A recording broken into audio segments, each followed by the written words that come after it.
গাড়ি যাবে না।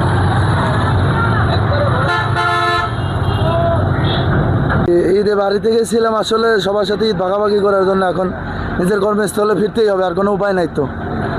তারপরেও আল্লাহর রহমতের রাস্তায় এবার ভোগান্তি অনেক কম আগের বারের তুলনায়।